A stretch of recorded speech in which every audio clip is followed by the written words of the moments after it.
there's public perception that associates you with a rather good appetite for acquisition of property, particularly land. And this has been mentioned many times. Questionable acquisition of land, this has been said publicly, Taita Taveta, in Transmara, the former Vice President's house, the late Joseph Murumbi, and others. In fact, there was a conviction in court with regards to 100 acres of land that you were ordered to surrender back to its rightful owner and also pay some reparations. Does this public perception affect you? For your information, that's why I am proposing in our manifesto to deal firmly and squarely, institutionally, with a fight against corruption. Because allegations are made, left, right, and center.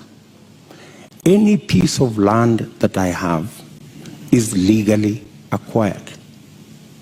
In fact, I think we need to discuss the Muteshi land. You've talked about the 100 acres. I was a victim of fraudulent sellers of that land.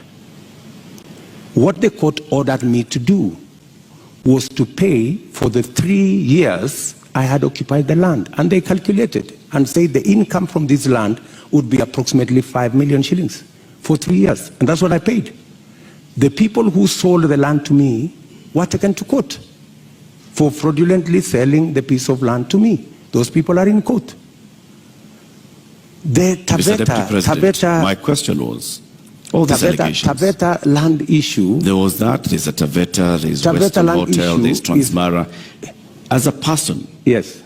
As a person, what does this make you feel when you hear that there's all this public perception about you and irregular acquisition of land?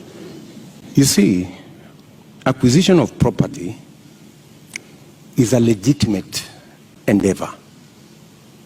How you acquire it, if it is legitimate, you've paid value for it, and I want to tell you, I have paid value for any property that I have.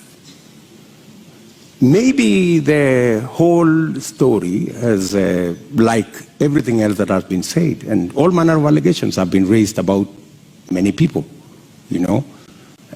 My competitor, Dominion land has been mentioned about him, Molasses land, so many other pieces of land. Does that make you guilty? Not at all. I think the presumption of innocence and the fact that I can stand up to scrutiny. And for your information, I am probably the politician in Kenya that has been audited, left, right, upside down, inside out, on any matter, you know. And maybe because I have raised my head beyond what many people think I should. If I was a quiet business person, I am sure I wouldn't attract the same kind of labeling that I've been subjected to. How much is enough? Enough is enough.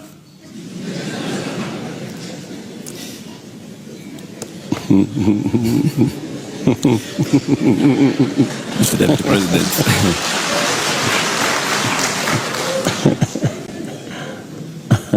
Mr. Deputy President, we'd like to conclude this conversation with the election preparation.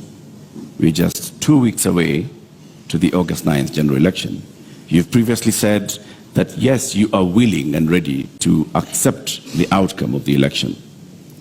Are there any circumstances under which you will not accept the outcome of the election? For a minute. Accepting the outcome of the election includes going to court if the results if you have an issue with the results. That's accepting the outcome of the election. Okay, you say my competitor has won. I have a doubt, and I will go to court. Why I made that deliberate statement is because we have had a situation in Kenya where every other election we foment a crisis around refusing to accept the outcome of election.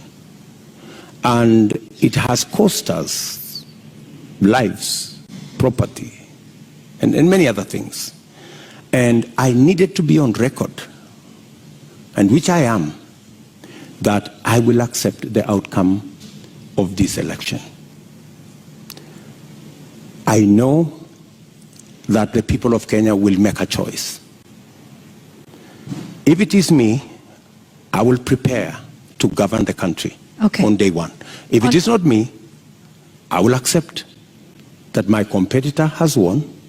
If I have any issue, I will go to court